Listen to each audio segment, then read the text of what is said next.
Comets spray millions of tons of dust per second.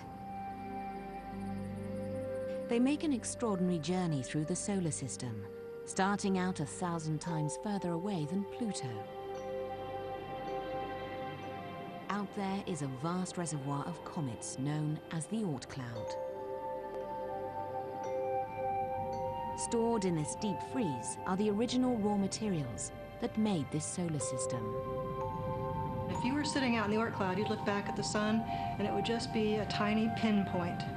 Just very feeble sunlight coming your way, and you're just sitting out there at just a little bit above absolute zero, so it's freezing. You don't see your nearest neighbor. It's very big, very dark, very empty. Sitting in her own deep freeze, Jackie Green is sifting grains of frozen dust, trying to refine them down 100 times smaller than a human hair. This mimics the dust grains a spacecraft might collect on a comet. If there were organic materials on a comet, they would be in this dust.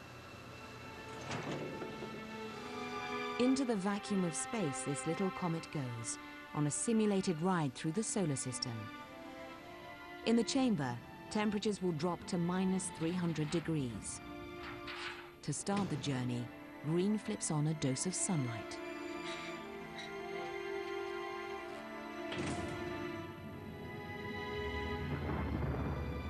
In the Oort cloud, a gravity wave from a passing star could bump a comet from its frozen sleep and send it towards the sun.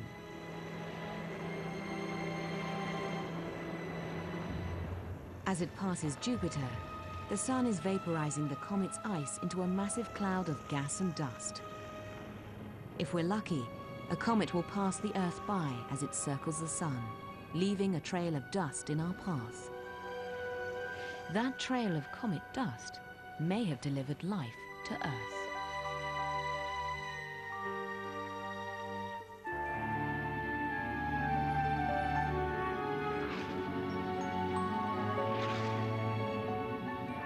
But a comet, just like an asteroid, could make an impact on the Earth directly. Scientists think that when the Earth was first forming, it was under constant bombardment from space.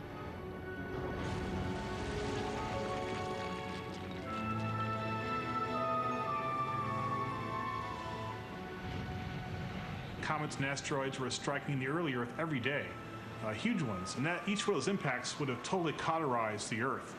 But each of these impacts, in addition to destroying life, would have brought more water and more organics for it to start again. The organics and water they brought basically were fundamental in getting life started on the Earth. Vestiges of that early event continued to rain down.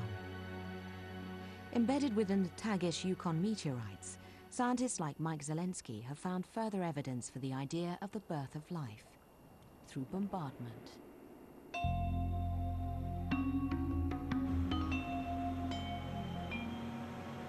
We discovered in this meteorite small bubbles of organics, hollow bubbles, the sort of thing that might have harbored early life.